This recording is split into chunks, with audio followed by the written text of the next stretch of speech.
6.5. We are going to be talking about some methods of factoring that our book refers to as special factoring methods. And really, it just focuses mainly on factoring binomials. And all of these other methods are much easier than the bottoms up.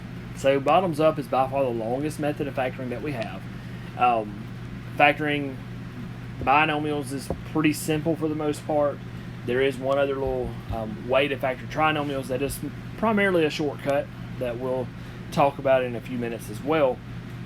And then once we get through these methods of factoring, we are finished with all the new content for this class. So that's exciting that we're almost done, and hopefully after this video, maybe one more if I have to split the section up, we will be able to have all of our sections done and all of our methods of factoring completed. So we're going to jump right in. Factoring binomials can be done in a couple different ways depending on what kind of binomial you have. So the first method here is what we're going to call difference of squares. Now this is important because the word difference, as you know from chapter 1 in this class, means to subtract. If you're going to use this method, it must be subtraction. Okay, that's the key. And it's called difference of squares. Well, squares, when we say squares, we mean perfect squares. Now, you may say, well, I don't know what a perfect square is. Well, I'm going to give you a list here of some perfect squares. And you need to make sure that you know these. And if you know these, this is pretty simple. Okay? So, 1 is a perfect square because 1 squared equals 1. 2 squared equals 4, so 4 is a perfect square. 9, 16, 25, 36, 49, 64, 81, 100, 121, 144, 169, 196, 225. All of those are perfect squares, and then there's also another common one. 400 is a perfect square. Then x squared, x to the 4th, and x to the 6th, and so on. Now, the reason these are called perfect squares is because they're the numbers you get when you square a number. So when you square 1, you get 1. When you square 2, you get 4.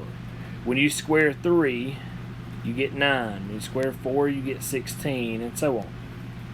And so if you're writing this down, which I encourage you to, I would write out beside each of these numbers 5 squared, 6 squared, 7 squared, and so on. So what I've given you is down to 225, which is 15 squared. And then I haven't given you 16, 17, 18, or 19 because they're not very common. But 400 is 20 squared. And then you'll notice that any variable raised to an even power is considered a perfect square because x squared is literally x squared. And then x to the 4th is x squared squared. We know from the exponent rules we talked about in chapter 5, power to a power, you multiply your exponents. X to the 6th is x cubed squared. Again, power to a power, multiply exponents, and so on. And so if it's a variable, it doesn't have to be x, it can be p or a or b or whatever variable you want to use. If it's a variable to an even power, it's considered a perfect square. And so if we're going to use this difference of squares method, you've got to have 2 of these numbers being subtracted for this to work. And the way it works is that it factors into 2 binomials, and you can see that here, that are exactly the same except for this sign in the middle. Okay, same exact binomials except that sign in the middle.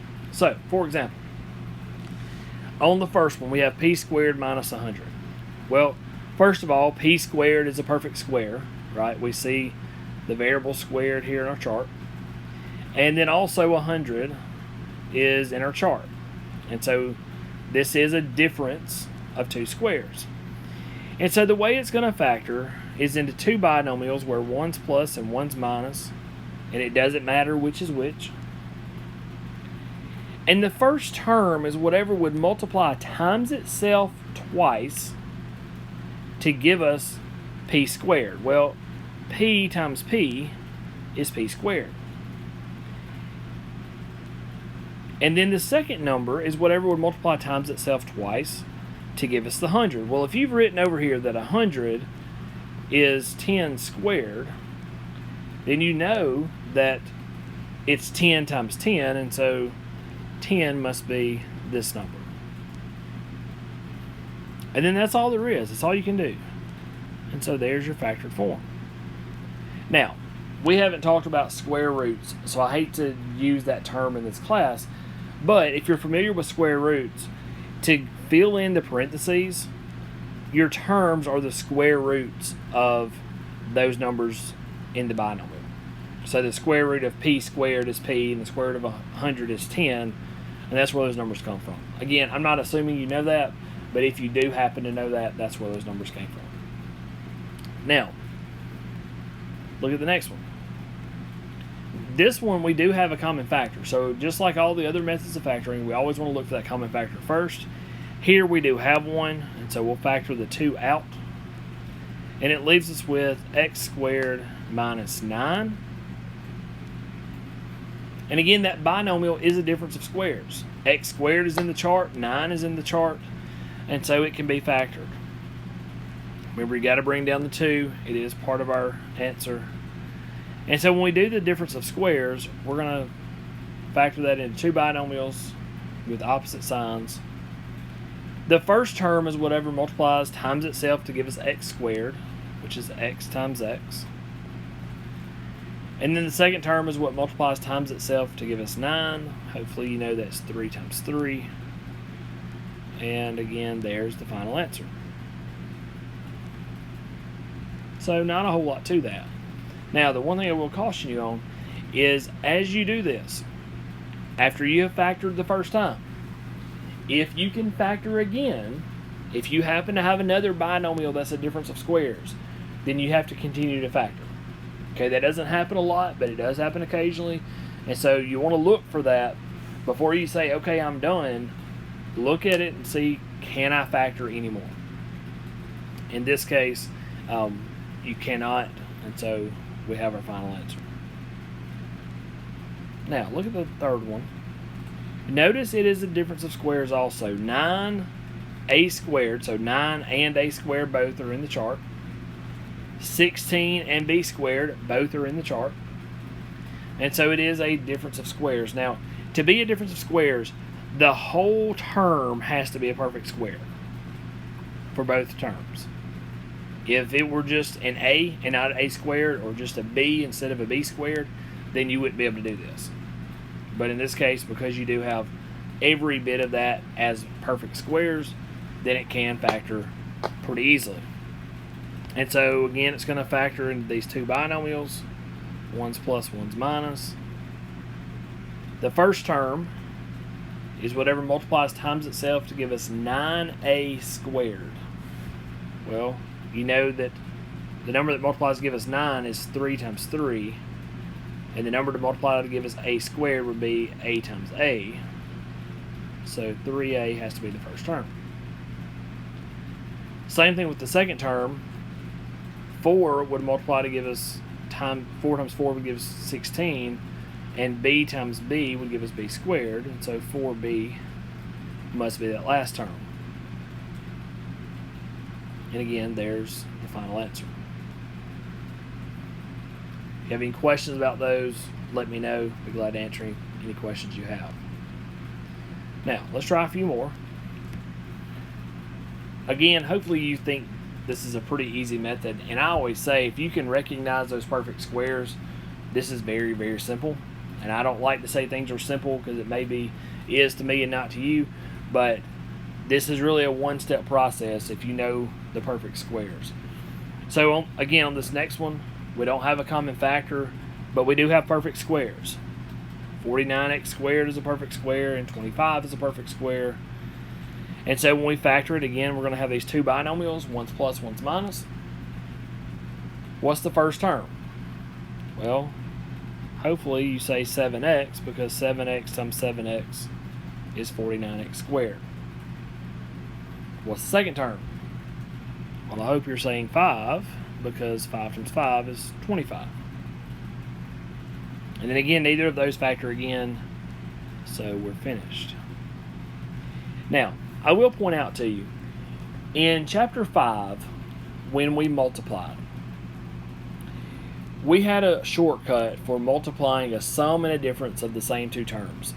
And the example that I gave you in the video was if we took m plus 5 times m minus 5 and we multiplied, the outer and inner terms would cancel out.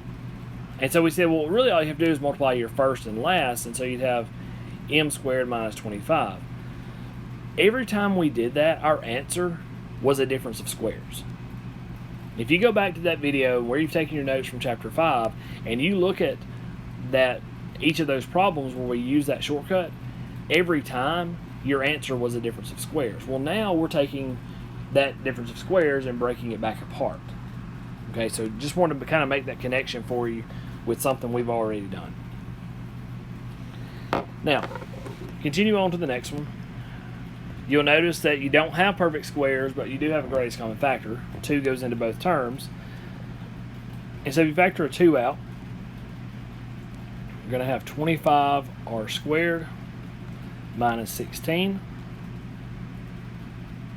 And 25r squared and 16 both are perfect squares, so again it's a difference of squares. And so we can factor that. Again, one's plus, one's minus. The first term is going to be 5r. The second term is going to have to be 4. And again, that doesn't factor anymore, so that's our final answer. Now, look at the next one. Here we do have a difference of squares. Again, no common factor. The first term in each of these binomials is z squared. And it's z squared because z squared times z squared will give us z to the 4th. Again, one sign's plus, one's minus. And then the number that multiplies times itself to give us 100 has to be 10. Now, my question, especially if we were in class, would be, is there a way to factor this again? And some people are going to say, yeah. And some people are going to say, no, you can't. And the reason, or the correct answer is that no, you can't. And the reason is because this 10 is not a perfect square. If that had been z squared minus 16, well then yeah, you'd have a difference of squares again. You could factor that again. In this case though, you can't. The z squared plus 10 is a sum of squares, not a difference. So it couldn't factor anyway. But the difference of squares can if you happen to have another one. Again, in this case, 10 is not a perfect square. So, look at the next one. It's very similar. We're going to factor it. Again, one's plus, one's minus. And the z squared will break down into z squared. I'm sorry, the z to the 4th is z squared times z squared. The 81 is 9 times 9. And so again, the question is, can this factor again? And some of you are saying yes, and you're right. My question to you would be, what factors? One binomial, both binomials? And in class, I would usually have a variety of answers. The correct answer is that only the first binomial does factor because it is a difference of squares. This one, the second one, is a sum. Can't factor a sum of squares. Can factor a difference of squares. And so that difference of squares needs to be broken down again. Again, one's plus, one's minus. This time z is your first term. 3 is the second term because 3 times 3 is the 9. But then you also have to bring down the z squared plus 9. If you don't bring down z squared plus 9 and you just give me this part, then it's wrong. Okay, so you got to make sure you have all of it together. All of this is your final answer. Now, I hope you look at that and you say, well, that's pretty simple. I can do difference of squares without a lot of issues. If you can't, if you say, well, I don't understand something, or that's really difficult, or whatever, let me know, and I can go back and answer any questions you have. Now, I do want to stop the video here. I'll pick up in the next video and finish the section, but this one covers difference of squares. So be looking for the next one right after this.